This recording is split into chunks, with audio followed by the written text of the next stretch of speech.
गई हूँ ऑफिस से घर।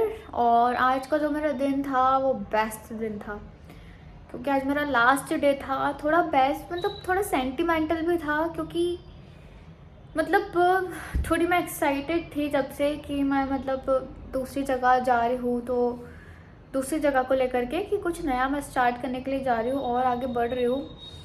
लेकिन आज का जो था कि फेयरवेल मुझे दी थी सब लोगों ने, काफ़ी इमोशनल मेरे लिए वो मोमेंट रहा।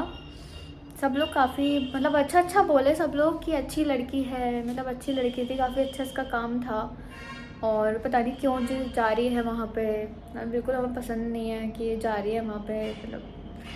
तो मुझे जब मैं निकल रही थी वहाँ से, मैं सच्ची में बस कंट्रोल कर रही थी कि मैं रो नहीं, मतलब बहुत ज़्यादा एक इमोशनल जो मूवमेंट था वो था मेरे लिए। मुझे नया ऑर्गेनाइजेशन जो है वो ज्वाइन करना है, लेकिन उससे पहले मैं आज घर जा रही हूँ, क्योंकि बीच में मुझे 5 दिन का गैप है अभी ज्वाइनिंग के लिए। तो मैं सोच रही हूँ कि घर थोड़ा घूम आती हूँ। ये मुझे बहुत सारी पैकिंग भी करनी है, बहुत सारी तैयारियाँ भी करनी है, तो मैं अब वो कर लेती हूँ।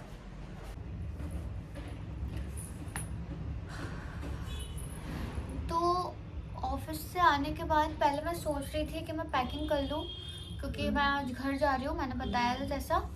लेकिन उससे पहले मैंने ये चीज़ सोची कि पहले मैं अपने नोट्स वगैरह बना लेती हूँ, अपना टास्क मतलब उसके बाद फिर पैकिंग कर लूँगी नोट्स बनाने के बाद। तो मेरे नोट्स तो कंप्लीट हो गए हैं बन के, और अब मैं सोच रही हूँ कि पैकिंग पहले कर लेती हूँ, उसके बाद फिर अपना टास्क कंप्लीट करूँगी। तो पहले पैकिंग कर लेते हैं, उसके बाद फिर टास्क कंप्लीट करते हैं। तो अब मैं पैकिंग शुरू करती हूँ अपनी। सबसे पहले तो मुझे बैग निकालना पड़ेगा, जिसमें बहुत सारा सामान भरा हुआ है। और मेरे बैग की तो चेन भी खराब हो गई है। मोम घिस के देखते हो थोड़ा। ये तो मेरे साफ कपड़े हैं सारे। अब क्या रखूँ इसमें, अब क्या रखूँ? मैं सोच रही हूँ कि इस बार सारे धुलने के कपड़े ले जाऊँ, बहुत सारे हो रहे हैं क्योंकि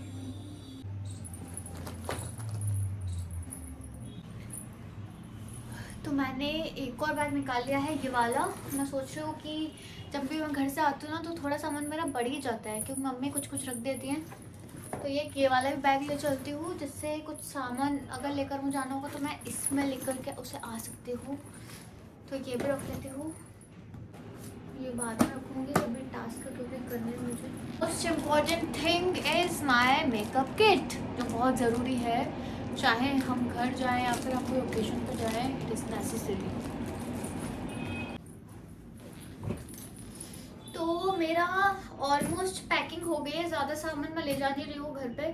ज़्यादातर जो धुलने के कपड़े हैं मेरे वही ले जा रही हूँ। तो अब ये तो हो गया है, अब मैं फटाक से अपना टास्क कंप्लीट कर लेती हूँ, और उसके बाद फिर मुझे निकलना भी है, तो मैं रेडी हो जाऊँगी फिर जल्दी से। राधे राधे दोस्तों, welcome back to our English learning journey. तो आज हम बात करने वाले हैं कैटेगरी 3 के बारे में। कैटेगरी 1 और 2 की बात तो हमने कर ली थी, और आज बारी है कैटेगरी 3 की। तो कैटेगरी 3 में हमारी आ रही है ग्रीटिंग्स, मतलब जब हमें किसी को ग्रीट करना होता है, जैसे कि हम किसी से जब मिलते हैं तो हम किस तरीके से कैसे बोल सकते हैं और कैसे ग्रीट कर सकते हैं। तो बिना देरी के जल्दी से शुरू करते हैं। तो अचानक से अगर हम कहीं गए हुए हैं और कोई हमें अगर अचानक से वहाँ मिल जाए, ठीक है, और बहुत टाइम बाद कोई आपको मिल रहा है, तो आप किस तरीके से बोलेंगे? तो आप बोलेंगे hey we are meeting after so long, बहुत समय बाद मिल रहे हैं। सेकंड है हमारा आजकल क्या हो रहा है, बहुत नॉर्मल क्वेश्चन है, अगर हम किसी से पूछें कि आजकल क्या हो रहा है, hey what's up these days, hey what's up these days, आजकल क्या हो रहा है। थर्ड जो है, अगर हमें पूछना है कि कोइंसिडेंटली मिल जाए, तो हम बोलेंगे hey what a coincidence, how have you been, hey what a coincidence, how have you been. तो इस तरीके से हम उसको पूछ सकते हैं इंग्लिश में। अब अगर हमें ये किसी से पूछना है कि अरे आप कैसे हैं, आजकल क्या नया है, तो हम कैसे पूछेंगे इसको इंग्लिश में?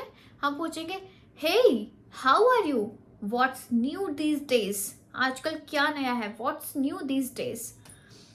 लास्ट जो है, अगर आपसे मिलकर अच्छा लगा, हमें बोलना है आपसे मिलकर अच्छा लगा, मुझे आपसे मिलकर बहुत खुशी हुई।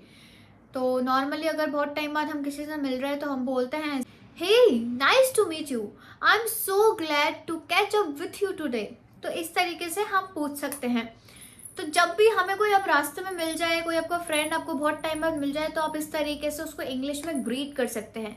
तो इसके बाद हम कुछ बात कर लेते हैं वोकैब की, एक मीडियम लेवल से, मतलब एक बिल्कुल बेसिक लेवल से एक एडवांस में हम वोकैब वर्ड्स को किस तरीके से बोल सकते हैं। जो तो पहला वर्ड है हमारा मीट।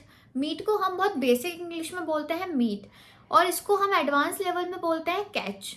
तो इस अगर मैं बोलती हूँ कि लेट्स मीट टुडे, तो हम इसको बोल सकते हैं लेट्स कैच अप टुडे। दूसरा वर्ड है हंग्री। हंग्री मतलब होता है भूख लगना, तो हंग्री को हम बोल सकते हैं स्टार्विंग। स्टार्विंग, ठीक है, हंग्री मतलब होता है स्टार्विंग। हंग्री अगर मैं बोलती हूँ कि आई एम वेरी हंग्री, तो मैं बोल सकती हूँ आई एम स्टार्विंग। वेरी का यूज नहीं करूँगी, आई एम स्टार्विंग। थर्ड जो वर्ड है वो है वेरी हैप्पी। जब कोई बहुत ज़्यादा खुश होता है तो हम बोलते हैं इस चीज़ को कि वेरी हैप्पी, तो हम बोलेंगे I am very happy. Normally अगर हम इसको यूज़ करेंगे तो हम बोलेंगे I am very happy, but advance level में हम बोलेंगे ओवर द मून। ठीक है, I am over the moon मतलब आप बहुत ज़्यादा खुश हो, I am over the moon. Next जो वर्ड है वो है वेरी बिजी। ठीक है, तो हम बोलेंगे he is very busy nowadays. Very busy is a basic normal word in English, use करते हैं नॉर्मल इंग्लिश में, but in advance level we use swamped. ठीक है, स्वैम्ड, आई एम स्वैम्ड मतलब मैं बहुत बिजी हूँ, I am swamped. Next is which we commonly use is angry. Angry, angry bird, angry man. Angry means गुस्सा आना। ठीक है, why are you so angry, आप क्यों इतने गुस्से में हो। So in normal English we say angry, but in advance English we use pissed off. ठीक है, why are you so pissed off, क्यों इतने गुस्से में हो, तो हम एंग्री को बोलते हैं पिस्ड ऑफ। टास्क कंप्लीट करने के बाद मैं आ गई अपनी बस पे, जो मेरी छूटते छूटते बची थी। पहले मुझे लगा कि 10:30 का मेरा टाइम है, लेकिन वो 9:30 का था। तो बड़ी मुश्किल से मैंने अपनी बस पकड़ी। बस में मैं आ गई हूँ, बड़ी मुश्किल